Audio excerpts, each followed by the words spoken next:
Hello student, हमने पिछली video में सारणी से संबंधित कुछ महत्वपूर्ण बात बताई थी आपको, लेकिन अब हम इस वीडियो में सारणी के कुछ महत्वपूर्ण सवाल करने जा रहे हैं। जैसे कि आपके सामने लिखा है, यदि 2x + 2x 5 8x इक्वल 6 5 8 3 तो x का मान ज्ञात कीजिए। इस सवाल में बच्चे ज़्यादातर ये गलतियां कर लेते हैं कि आव्यूह की तरह कैसे, कुछ बच्चे ऐसी ये गलतियां कर लेते हैं कि 2x = 6 कर देते हैं, लेकिन ऐसे ये सवाल नहीं होगा, क्योंकि इसमें सीधा सीधा लिखा हुआ है कि ये जो चिन्ह है आपको पेपर में तो ये नहीं कहेगा कि ये सारणी का है या आव्यूह का है, लेकिन आपको ये सवाल कैसे पहचानना है, मैंने पिछली वीडियो में आपको बताया था कि सारणी का चिन्ह में संकेत इस टाइप का होता है। हम यही पहचान करेंगे कि ये हमारा सारणी का सवाल है। अब इसमें x का मान हम कैसे निकालते हैं, देखिए मेरे प्यारे बच्चों कि वही प्रोसेस हम चलाएंगे कि 2x 5 8x इक्वल 6 5 8 3, तो इसकी मल्टीप्लाई इसी प्रकार से जो मैंने आपको पिछली वीडियो में बताया था कि इसकी मल्टीप्लाई इसमें और इसकी मल्टीप्लाई इसमें, जैसे कि 2x × x प्लस माइनस तो 8 × 5, ठीक, इक्वल 6 × 3 माइनस 8 × 5। ऐसे करते हैं। उसके बाद में देखिए 1x और 1x तो कितना हो गया, ये 2x² माइनस 8 पंजे 40 बराबर 6 तिया 18 और 8 पंजे 40, ये चेंज हो गया। अब 2x² माइनस 40, इसमें से इसको हम घटाएंगे, या फिर ऐसे कर सकते हैं, ये माइनस का है इधर आ गया तो क्या का हो गया, प्लस का। जब बराबर से आगे किसी चीज का चिन्ह होता है, उसको जब हम बराबर से पहले जो लाते हैं, माइनस का प्लस हो जाता है और प्लस का माइनस हो जाता है। तो कैसे, जैसे ही मेरा माइनस का था तो माइनस का मैं बराबर से पहले लेके आया तो प्लस का हो गया और इक्वल में 18 को पहन दिया, तो ये माइनस का और ये प्लस का कैंसिल हो गया। अब तो 2x² इक्वल 18, अब कितना हो गया ये, तो 2x² बराबर 18 था तो x² बराबर 18/, जब भी कोई भी हमारी संख्या होती है, जैसे 2x² और ये गुणा में है और जब बराबर से आगे जाएगा तो वो भाग में चला जाता है, यानी उसके बटे में चला जाता है। तो ये कितना हो गया, 9 दूनी 18, तो x² इक्वल 9, ये चीज है। इसका स्क्वायर जब हम हटाएंगे तो अगली वाली संख्या में, जैसे ये स्क्वायर है तो इस पे हम रूट चढ़ा देते हैं, लेकिन इसको हम ऐसे करते हैं। बहुत से बच्चे डायरेक्टली रूट चढ़ा देते हैं, लेकिन उनको पता नहीं रहता कि जब ये स्क्वायर है तो इधर कैसे जाएगा। तो बहुत से बच्चे क्या करते हैं मेरे प्यारे बच्चों कि x² इक्वल 9 है तो x² √9 लिख देते हैं, लेकिन उन्हें ये पता नहीं, बस रट्टा मान लिया कि ये पता नहीं कि ये रूट कैसे आएगा। तो रूट की वैल्यू जो होती है वो 1/2 होती है, रूट की वैल्यू 1/2 होती है। तो अब हम इस पे इस टाइप से हम चढ़ाएंगे, ऐसे चढ़ाएंगे। फिर तो देखिए इसे खोलने का तरीका बेटे कैसे होता है, इसे हम जब खोलेंगे तो 3 × 3 ये रूट है, और आप सभी जानते हैं कि रूट से जब हम बाहर निकालते हैं, बस जोड़ा बन गया, जोड़े में से एक को हम बाहर निकाल लेते हैं, तो x इक्वल ±3, यही हमारा x का मान हो गया। देखिए बच्चों, अब हम क्वेश्चन नंबर दूसरे की तरफ चलते हैं सारणी का। जैसे कि मैंने अभी एक सवाल में पिछली बार x का मान निकालने के लिए बताया था, लेकिन अब यहाँ पर एक सिद्ध के लिए आ जाता है। जैसे कि सिद्ध कीजिए कि 13, 16, 19, 14, 17, 20, 15, 18, 21 इक्वल 0। अब हमें ये प्रूव करके लाना है कि 0। अब देखिए मेरे प्यारे बच्चों, इसका कई तरीके हैं इसके। तो इसमें क्या है, इसके दो टाइप होते हैं। तो पहले मैं आपको एक फर्स्ट टाइप बताने जा रहा हूँ। तो जैसे कि हमारा ये सवाल है, सॉल्व करेंगे हम इसे। 13, 16, 19, 14, 17, 20, 15, 18, 21। तो देखिए इसमें हम केस लगाते हैं, जैसे कि R2 replace R2 minus R1। इसमें मैंने केस लगा दिया कि पंक्ति वाला, दूसरी पंक्ति में से पहली पंक्ति को मैं इसमें घटा रहा हूं। कैसे?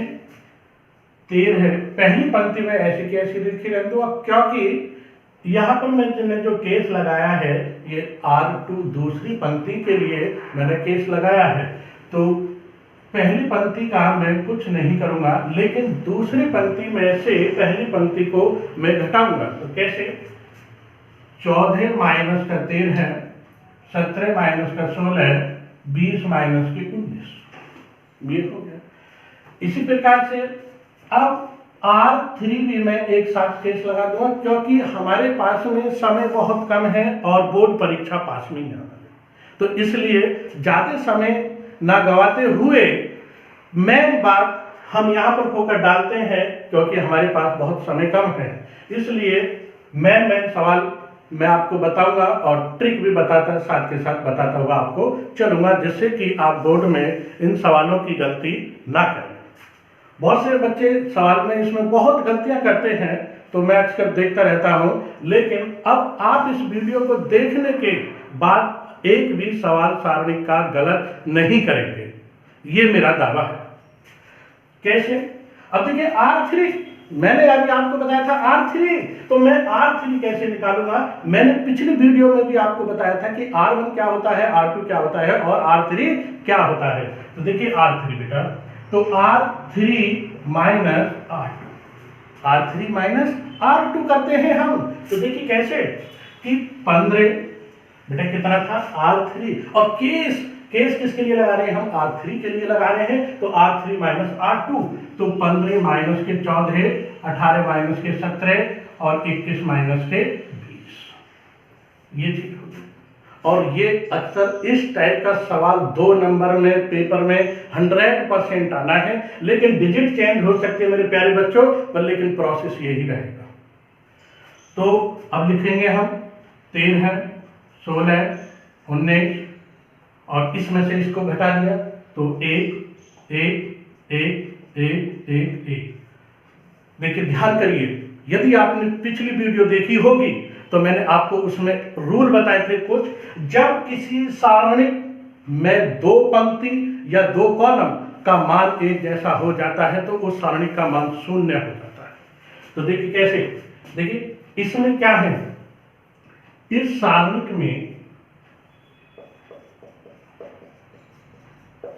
में दो पंक्ति एक समान हो गई है, तो सारणी का मान 0 होगा। तो हम लिख सकते हैं कि 13, 16, 19, 1 1 1 1 1 1, तो इक्वल 0। तो यही सवाल हमारा प्रूफ हो गया। देखिए अब चलते हैं हम क्वेश्चन नंबर 3 की ओर। इसमें पूछ रहा है कि सारणिक, और सारणिक को हम डेल्टा से भी प्रदर्शित करते हैं। जैसे डेल्टा बराबर 1 A B C 1 B C A 1 C A B का मान ज्ञात कीजिए। कभी कभी इस प्रश्न को सिद्ध भी करवा लेता है। जैसे यदि आपसे बोल देता है कि सिद्ध कीजिए, तो उसका आंसर क्या होता है कि a माइनस बी और b माइनस सी और c माइनस ए। इसमें इसको ये प्रूफ कराने के लिए बोल देता कि सिद्ध कीजिए कि a minus b, b minus c, c minus a. एक बार क्या पूछा था भाई, एक बार ये पूछा था कि बोर्ड एग्जाम में कि का मान ज्ञात कीजिए। दूसरी बार पूछ लिया का मान सिद्ध कीजिए, तो ये पूछ लिया। अब इसको करने के तरीका देखिए कैसे हैं। Solution 1a B C 1b C A 1c A B. अब हम इसमें केस लगाएंगे, जैसे कि पिछले सवाल में हमने आपको बताया था। तो केस लगाएंगे हम इसमें, जैसे अब इसी में हम केस लगाना चाह रहे हैं। जैसे R2 रिप्लेस R2 माइनस का R1, R2 माइनस का R1। तो इसमें देखिए 1a बी सी 1R1 में हम कुछ नहीं करेंगे, तो इसमें R2 replace R2 minus R1। तो R1 मेरी ये है और 2 ये है, तो 1 माइनस का 1। फिर B माइनस का A और C A माइनस का BC, C माइनस का BC। अब उसके बाद में देखा हमने कि R3 रिप्लेस R3, वही प्रक्रिया मैंने आपको, ये देखिए हम इस चीज़ को बना लेते हैं A और A से B और B से C, इसकी तरफ हम बढ़ते हैं और ये देखते हैं कि अब मुझे क्या कौन सा R1 लगाना है या R2 लगाना है या R3 लगाना है। हम इस चीज़ को इससे देखते हैं। अब देखिए कितना था ये मेरा C माइनस का B और C माइनस का A। तो क्या होना चाहिए मेरे C माइनस का A और C माइनस का A मेरा किस में है कि R3 माइनस के R2 में, R3 माइनस के R2 में है। तो कैसे, तो R3 माइनस के R1, R3 माइनस का R1, ना कि R2 में। क्योंकि R2 में क्यों नहीं है, क्योंकि क्या हो जाएगा B माइनस C हो जाएगा, B माइनस का C हो जाएगा। तो देखिए, तो 1 माइनस का 1 और उसके बाद में R3 माइनस का R1, तो C माइनस का A, तो AB माइनस का BC।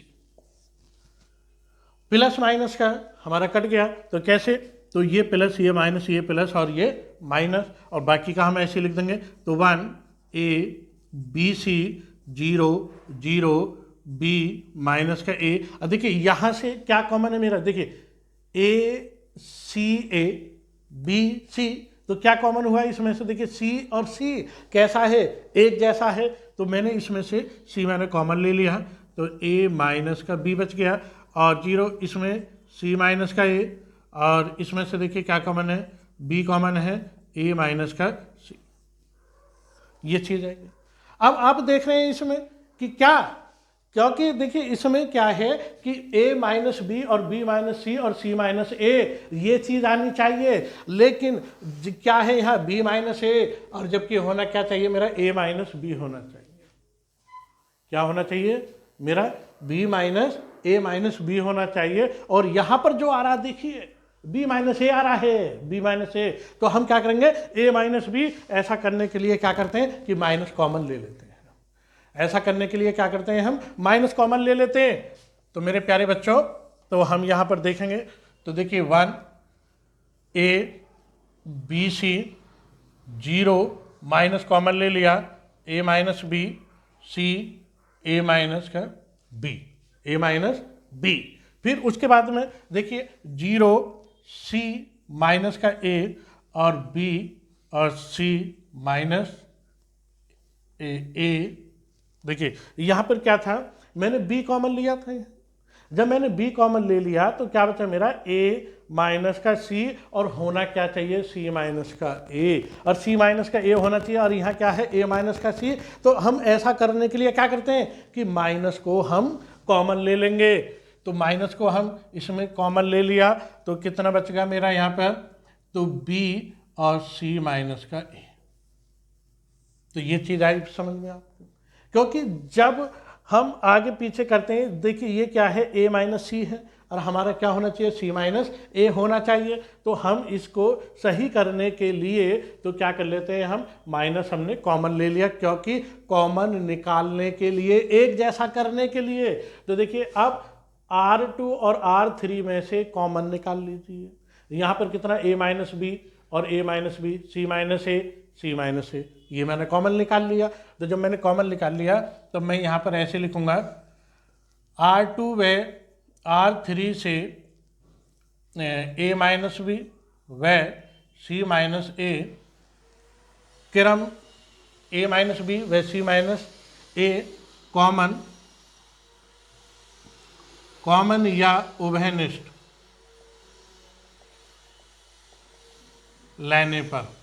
तो देखिए अब कितना बच गया यहाँ से, तो 1a b c, तो यहाँ मैं कॉमन लूँगा बेटा a, तो माइनस का 1 और c 0 1 और माइनस का b, मैंने कॉमन ले लिया a माइनस का b और c माइनस का a, ये कॉमन ले लिया। उसके बाद में अब कॉमन लेने के बाद में अब या तो आप इसे डायरेक्टली खोल सकते हैं, यदि डायरेक्टली भी नहीं खोल सकते तो फिर इसमें केस लगा दीजिए। तो कैसे केस लगाएंगे हम, जैसे कि b माइनस का c, b माइनस का c या फिर a माइनस का b, तो इसमें केस लगा दीजिए। R3 replace R3 replace R3 plus R2, R3 plus R2। तो देखिए R2 a माइनस का b, c माइनस का a, 1 a b c 0 minus का 1 c 0 और कितना R3, तो 1 माइनस का 1। क्यों, क्योंकि देखिए यहाँ पर क्या है, R3 प्लस R2, तो और यहाँ पर मेरा R2 क्या है, माइनस का 1 है, तो कितना हो जाएगा, plus minus minus, plus minus minus, फिर कितना कि b और प्लस c।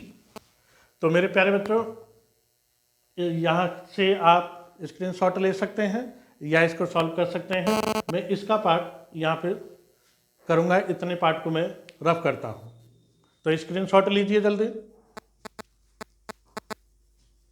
तो देखिए अब मैं यहां से इधर चलूंगा, आपने स्क्रीनशॉट ले लिया होगा। तो देखिए अब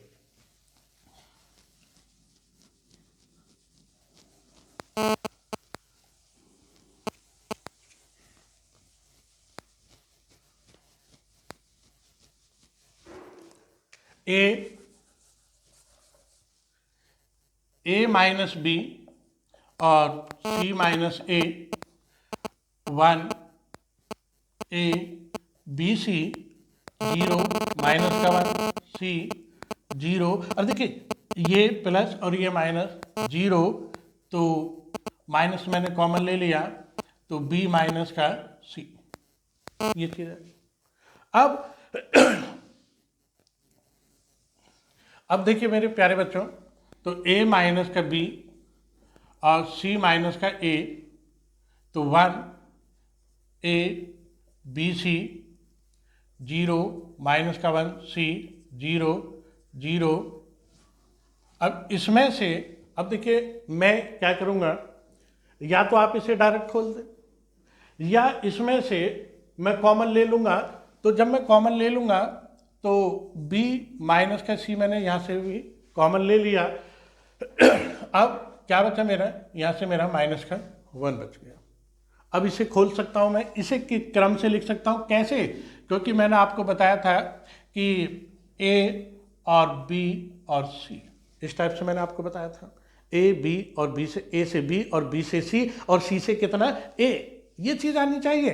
तो कितना कि a माइनस का b और b माइनस का c और c माइनस का a।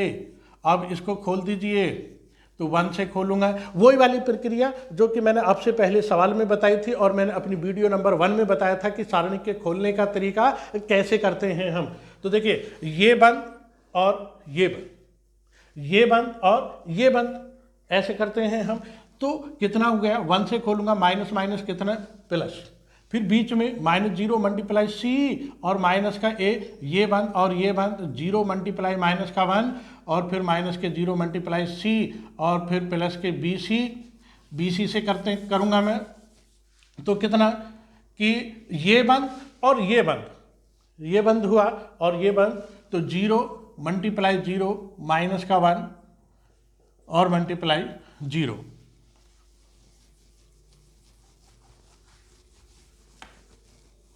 तो अब इसको खोलिए, तो कितना a माइनस का b माइनस का c माइनस का a। अब इसकी मल्टीप्लाई इसमें करूंगा मैं, तो कितना कि 1 मल्टीप्लाई 1 और सारा फिर पोर्शन 0 और a, फिर 0 माइनस के 0 प्लस bc और 0 माइनस के 0, ये चीज़ होगी। और जब हम किसी भी चीज़ में 0 की मल्टीप्लाई जो करते हैं आंसर 0 आता है।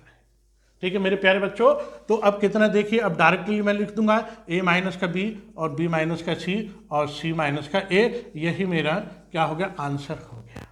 और इसमें इसी पार्ट को ये प्रूफ कराने के लिए भी बोल देता है। देखिए बच्चों, अभी हमने प्रश्न 3 कुछ पहले ही किया था, उसका दूसरा टाइप अब हम अलग से और करेंगे। पहला टाइप मैंने आपको बता दिया था, अब दूसरा तरीका कैसे करते हैं। बच्चे ये सोचते हैं कि यदि हम ना जाने कि R1 R2 लगाएं या R3 R4 लगाएं या R1 लगाएं, ऐसा पता नहीं पड़ी कि R1 कहाँ है, R2 कहाँ है। और देखिए अभी हमने प्रश्न नंबर 3 पहले प्रकार से हमने हल किया, अब हम इसी प्रश्न को दूसरे प्रकार से हल करते हैं। देखिए कैसे हल करेंगे। तो कैसे करेंगे, तो इसमें क्या था कि पहले वाले में हमने केस लगाया था R1 R2 R3 लगाया था, लेकिन अब मैं इस प्रश्न में बिना R1 और R2 के इस क्वेश्चन को मैं सॉल्व करता हूं। कैसे सॉल्व करूंगा, तो देखिए कैसे करेंगे। तो अब हम इसमें डायरेक्टली इसको सॉल्व करेंगे। तो कैसे सॉल्व करेंगे, जैसे मैंने अपना फर्स्ट वीडियो में बताया था कि सारणिक को खोलने का तरीका कैसे होता है। तो जैसे कि 1 1 A B C 1 B C A 1 C A B, ये था। तो अब मैं इसको डायरेक्ट सॉल्व करके दिखाऊंगा आपको। उसमें क्या था, मैंने केस लगाए थे, अब मैं इस वाले प्रश्न को बिना केस के ही सॉल्व करके आपको दिखाऊंगा। तो देखिए ध्यान दीजिए, तो 1 से खोलूंगा मैं, तो देखिए ये बंद और ये बंद, तो इसमें क्या हुआ, तो B C A और C A B। फिर वही बात जो मैंने अपने फर्स्ट वीडियो में बताया था कि ये प्लस और फिर कितना माइनस का A, ये बंद और ये बंद, तो 1 C A 1 A B plus कितना B C, ये बंद और ये बंद, कितना 1 B और 1 C। ये चीज़ हमने खोल दी। अब उसके बाद में इसी प्रकार से करेंगे कि इसकी इसमें और इसकी इसमें, क्योंकि वही बात है कि सीधे हाथ की तरफ चलेंगे और उल्टे हाथ की तरफ चलेंगे तो हम माइनस में आएगा। तो कैसे तो B 1 से खुला है मेरा ये, तो B मल्टीप्लाई AB माइनस का C मल्टीप्लाई CA माइनस का A। अब देखिए इसकी इसमें, तो देखिए इसकी इसमें और इसकी इसमें 1 मल्टीप्लाई AB माइनस का 1 मल्टीप्लाई CA प्लस का BC और 1 मल्टीप्लाई C माइनस का 1 मल्टीप्लाई, इस टाइप से हमने इसको किया, सॉल्व करा। अब उसके बाद में देखिए, अब इसकी आपस में मल्टीप्लाई करते हैं। तो कैसे मल्टीप्लाई करेंगे, तो AB², देखिए एक B और एक B, तो कितने हो गए हमारे, तो B², तो B², फिर माइनस का C²A, माइनस का C²A हुआ, C²A, क्योंकि एक C और एक C कितने हो गए, C²A हो गया। फिर माइनस का A, इसके अंदर करिए A B, फिर माइनस का CA प्लस का बी सी माइनस का बी, ये चीज़ आ गई। अब इनकी आपस में हम मल्टीप्लाई करेंगे कैसे, तो ए बी स्क्वायर माइनस का सी स्क्वायर ए माइनस का ए स्क्वायर बी, और माइनस माइनस प्लस, माइनस और माइनस कितने प्लस, तो minus minus plus a square सी और प्लस के बी सी स्क्वायर और माइनस के बी स्क्वायर सी, ये चीज़ आ गई हमारी। तो उसके बाद में फिर हम इसको ब्रैकेट के रूप में लिखेंगे। तो ब्रैकेट के रूप में हम कैसे लिखेंगे, जिससे कि वो हमारा कॉमन भी आ जाए, और कॉमन आ जाए, और यही बात जैसे कि ए से बी और बी से सी और सी से कितना ए, तो ये ही हमारा एक चलता चक्रीय क्रम। इसको हम क्या बोलते हैं, चक्रीय क्रम बोलते हैं। इसको क्या बोलते हैं मेरे प्यारे बच्चों, चक्रीय क्रम, इसको हम चक्रीय क्रम बोलते हैं। तो चक्रीय क्रम बोलते हैं। अब इसमें हमें वो ऐसे ऐसे अवयव लेने हैं जो कि जिसमें से कॉमन आ जाए और एक जैसा बैठ जाए। जैसे अब इस पार्ट को मैं ले रहा हूं, जैसे ए बी स्क्वायर। अब इसके साथ में मुझे ऐसा पार्ट लेना है जिससे कि मेरा कॉमन आ जाए और वो चक्रीय क्रम के हिसाब से होना चाहिए। तो माइनस का सी स्क्वायर ए, ये पार्ट ले लिया मैंने। फिर उसके बाद में प्लस आ जाता है मेरा। अब प्लस आने के बाद में अब हम क्या करेंगे कि देखिए यहाँ से मैं ए कॉमन निकालूंगा तो बी माइनस सी आएगा। फिर उसके बाद में मैंने यहाँ से कॉमन ले लिया तो बी माइनस सी आएगा, और यहाँ से मैं बी सी कॉमन ले लूँगा तो कितना आएगा देखिए। अब तो माइनस का ए स्क्वायर बी और plus a square c plus b square plus b c square minus के बी स्क्वायर सी। अब देखिए इसमें से कॉमन ले पाइए, तो कैसे, इसमें से क्या कॉमन है, मेरा ए कॉमन है, तो बी स्क्वायर माइनस के सी स्क्वायर बच गया। फिर प्लस, ये प्लस है ये माइनस है, मैं यहाँ से माइनस का ए स्क्वायर कॉमन ले रहा हूँ तो कितना बचेगा, माइनस का जब मैं ए स्क्वायर कॉमन लूँगा तो बी माइनस का सी बचेगा, बी माइनस का सी बचेगा। और फिर यहाँ से मेरा क्या कॉमन है, बी सी कॉमन है तो सी माइनस का बी बचेगा। यहाँ से क्यों बचेगा मेरे प्यारे बच्चों, क्योंकि देखिए यहाँ सी के 2 हैं, यहाँ बी के 2 हैं, और यहाँ से बी मेरा निकल गया, सी के 2 हैं तो एक सी बच गया, और यहाँ बी के 2 हैं तो मेरा एक बी निकल गया तो एक सी बच गया। अब उसके बाद में अब मुझे ये तीनों में एक जैसा चाहिए, मुझे तीनों में एक जैसा चाहिए। तो कैसे, तो इसका आप स्क्रीनशॉट लीजिए, तो मैं इसे आगे करूँगा।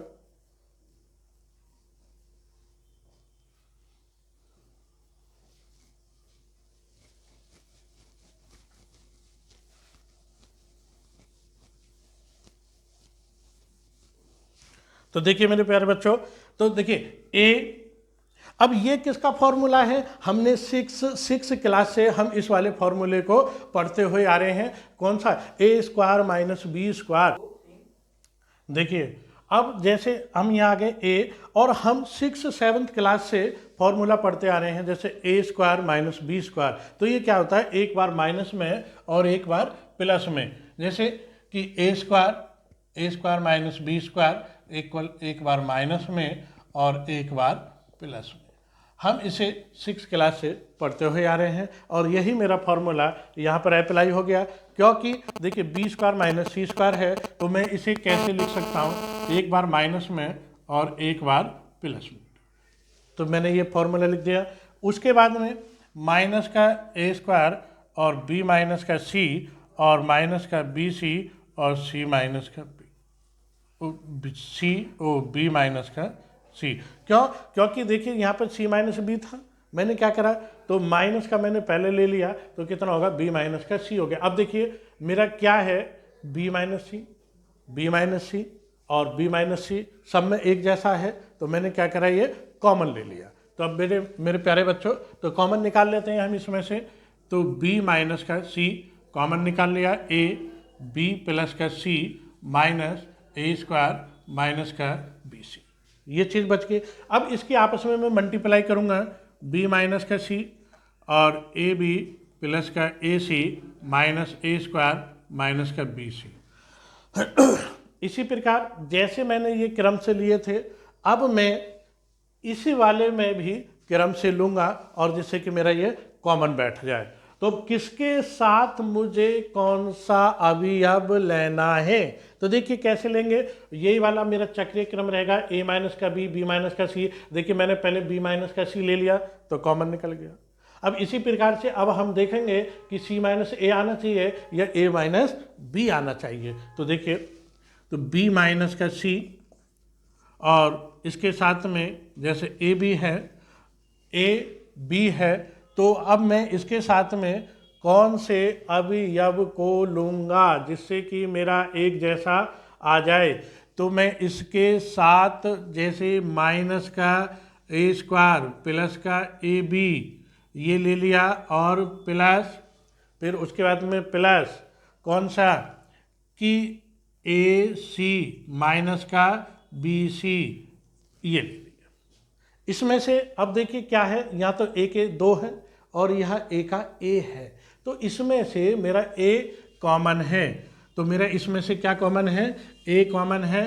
तो बी माइनस के सी और माइनस का मैंने ए कॉमन ले लिया, तो ए माइनस का बी बच गया, ए माइनस का बी बच गया। क्योंकि देखिए ए माइनस का बी होता है ना कि बी माइनस का ए होता है। तो कितना, ए मैंने कॉमन ले लिया तो ए बच गया और यहाँ से कितना बचा, मेरा बी बच गया। और इसी प्रकार से मैं यहाँ पे बेटा कॉमन लूँगा, तो यहाँ पे क्या है देखो ए सी और बी सी, तो यहाँ क्या कॉमन है, मेरा सी कॉमन है। तो कितना बच गया कि ए माइनस का बी बच गया। अब देखिए ए माइनस का बी और ए माइनस का बी क्या है, कॉमन है। तो इसको कॉमन ले लिया, बी माइनस का सी और ए माइनस का बी। अब आपका ब्रैकेट में क्या बचा, ए प्लस सी, ये चीज़ बच गई। लेकिन हमारा क्या होता है कि चक्रीय क्रम पे बेटा जाइए तो कैसे कि ए और ए से बी और बी से सी, तो ए बी होना चाहिए, फिर बी से सी होना चाहिए और फिर सी से ए होना चाहिए। तो कैसे, तो देखिए ए से बी और बी से सी, तो बी से सी। और लेकिन यहाँ पर क्या है, माइनस का ए प्लस का सी, तो ये कैसे होना चाहिए, तो ये होना चाहिए ए माइनस का बी और बी माइनस का सी और सी माइनस का ए। देखिए आ गया, ये प्रूफ था हमारा सवाल। पहले वाले मैंने सवाल में R1 R2 केस के थ्रू करा था, लेकिन मैंने इसमें कुछ बच्चे कह रहे थे कि सर कि हमें ऐसा समझाइए कि हमें कि फॉर्मूला याद ना रहे, हम R1 ना लगाएं R2 ना लगाएं। तो हम बिना R1 और R2 के हम इस सवाल को कैसे सॉल्व कर सकते हैं। तो हम इस सवाल को हमने कैसे सॉल्व कर दिया, बिना केस के ही सॉल्व कर दिया, डायरेक्ट ही खोल के। तो मेरे प्यारे बच्चों, ये सवाल आपको समझ में आ गया है। चील की निगाहों से देखिए प्रश्न नंबर 4 को, तो देखते हैं कैसे कि x plus Y, Y plus Z, Z plus X, ये सवाल था। इसमें क्या कह रहा है कि इसका मान ज्ञात कीजिए।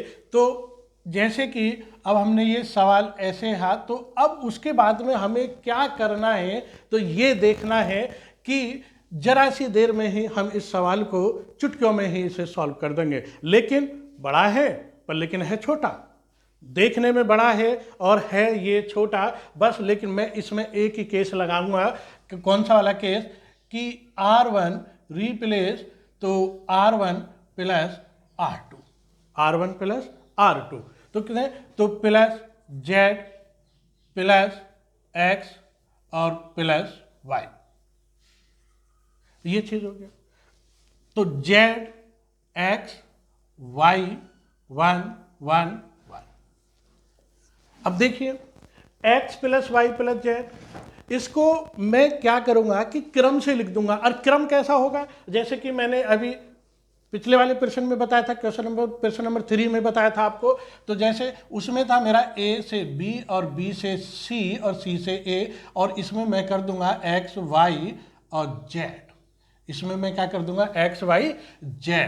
तो देखिए तो क्या है मेरा इसमें x y और z, और z से क्या है मेरा x है। और उसमें क्या था कि a b c, लेकिन हमें देखना होता है सवाल में कौन से हमारे अवयव कैसे कैसे हैं। कि इसमें क्या है, इसमें x y z है, x y z x y z है, लेकिन तो हमें भी चक्रीय क्रम x y z का ही बनाना होगा। तो कैसे, अब तो x plus Y plus Z, फिर x plus Y plus Z, x plus Y plus Z. तो जेड एक्स वाई 1 1 1, तो ये आ गया। अब आप देखिए इसमें कि x plus Y plus Z, X plus Y plus Z, X plus Y plus Z एक जैसा आ रहा है, तो मैं यहां पर लिखूंगा कि R1 में से x plus Y plus Z common लेने पर, तो देखिए कॉमन में कैसे लूंगा, तो ये मेरा क्या है, एक जैसा बन गया। तो मैंने क्या काम करा, x plus Y plus Z common ले लिया, 1 जेड 1 1 1 x 1 1 y 1, ये आ गया। लेकिन मैंने अपनी पहली वाली वीडियो में आपको बताया था, जब सारणिक हम कर रहे थे, कि जब भी किसी पंक्ति, दो पंक्ति या दो कॉलम का मान एक जैसा हो जाता है तो उस सारणिक का मान 0 बन जाता है। अब देखिए यहां पर देखिए, मैंने ही इसीलिए मैंने बताया था कि चील की निगाह से देखिए इस सवाल को, कि यहां पर कितना, कि 1, देखिए 1 1 1 1 1 1 कैसे हैं, दोनों में 1 1 है, क्योंकि देखिए यहां पर R1 और R3, तो देखिए R1 व R3 कैसे मेरे एक जैसे हैं, तो इसलिए इस सारणिक का मान क्या हो गया, 0 हो गया। तो मल्टीप्लाई 0 तो इक्वल 0, यही इसका आंसर है।